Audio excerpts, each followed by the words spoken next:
गौ हत्या के नाम पर बेकसूरों को फंसाया जा रहा है। यह आरोप है जो योगी सरकार पर लग रहे हैं और इलाहाबाद हाईकोर्ट ने अल्टीमेटम दे दिया है। दरअसल आए दिन गौ हत्या करने के शक पर कई बेकसूरों को भीड़ पीट पीट कर मार डाल रही है और बाद में पता चलता है कि वो शख्स निर्दोष था।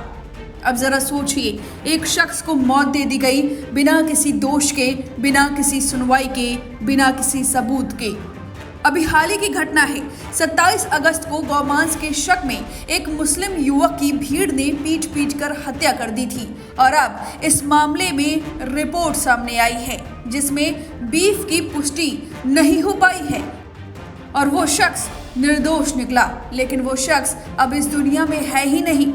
गौ हत्या के शक पर ऐसे ही तमाम एफआईआर दर्ज की जा रही हैं। आपको बता दें कि गौ हत्या करने पर कड़ी सजा देने के प्रावधान तय किए गए हैं, लेकिन आरोप है कि इस कानून का गलत इस्तेमाल करके गौरक्षा दल की गुंडागर्दी बढ़ती जा रही है और बेगुनाहों को सजा भुगतनी पड़ रही है।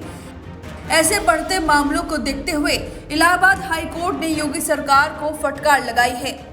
दरअसल न्यायमूर्ति अब्दुल मोइन और न्यायमूर्ति अवधेश कुमार चौधरी की पीठ ने प्रतापगढ़ निवासी राहुल यादव की एक याचिका पर सुनवाई करते हुए योगी सरकार को आड़े हाथों लिया है। दरअसल राहुल यादव ने अपनी दलील में बताया उनका ड्राइवर गाड़ी लेकर वापस नहीं लौटा और बाद में उन्हें पता चला कि गाड़ी को 9 गौवंशों के साथ जब्त कर लिया गया है। इस अपराध में उनकी कोई भूमिका नहीं है, लेकिन पुलिस उन्हें परेशान कर रही है।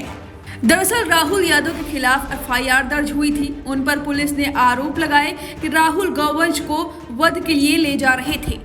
इसी एफआईआर को खारिज करने के लिए राहुल ने इलाहाबाद हाईकोर्ट का दरवाजा खटखटाया और अब बड़ा फैसला आया है। फैसले में योगी सरकार पर ही जजों का गुस्सा फूटा है और उन्होंने कहा है कि इलाहाबाद हाई कोर्ट ने सिर्फ शक के आधार पर फर्जी एफआईआर और मॉब लिंचिंग को लेकर एफआईआर दर्ज नहीं की जा सकती। लगातार फर्जी एफआईआर दर्ज की जा रही है। कोर्ट ने राहुल यादव पर लगे आरोपों पर सुनवाई करते हुए कहा कि कोर्ट अपनी आंखें नहीं बंद कर सकता है। जज ने कहा कि जिन पशुओं की हत्या के लिए राहुल पर एफआईआर दर्ज हुई है, दरअसल वो जिंदा हैं। अदालत ने कहा कि ये पशु जीवित पाए गए हैं और ऐसा कोई दावा नहीं किया गया है। कोर्ट ने क्या कुछ कहा, चलिए जानते हैं। एफआईआर से स्पष्ट होता है कि पशु जीवित ही पाए गए हैं और उनके राज्य के बाहर ले जाने का कोई आरोप नहीं था। गौहत्या अधिनियम की धारा 5A केवल अंतर्राज्यीय परिवहन के मामलों पर लागू होती है। इसी तरह किसी भी तरह के वध या अपंगता का आरोप नहीं था, इसलिए धारा 3 और 8 लागू नहीं होती। चूंकि याचिकाकर्ता न तो वाहन चला रहा था और न ही वाहन में मौजूद था, इसलिए प्रारंभिक दृष्टि में पशु क्रूरता अधिनियम के प्रावधान उस पर लागू नहीं होते। इतना ही नहीं, इस पूरे मामले पर अब इलाहाबाद हाई कोर्ट ने उत्तर प्रदेश के डीजीपी और होम सेक्रेटरी को पर्सनल हलफनामा दाखिल करने के निर्देश देते हुए कहा, अगर नवंबर तक पर्सनल हलफनामा दाखिल नहीं किया गया तो दोनों को कोर्ट में तलब किया जा सकता है। यानी कि इलाहाबाद हाई कोर्ट ने ये सख्त रवैया अपनाया है। गौ हत्या के नाम पर, गौ हत्या के शक पर लोगों को पीटा जा रहा है। गौ रक्षक अपनी गुंडागर्दी कर रहे हैं और बेकसूरों को मारा जा रहा है और बाद में पता चलता है कि ये बेकसूर थे और अब शख्स इस दुनिया में ही नहीं रहे।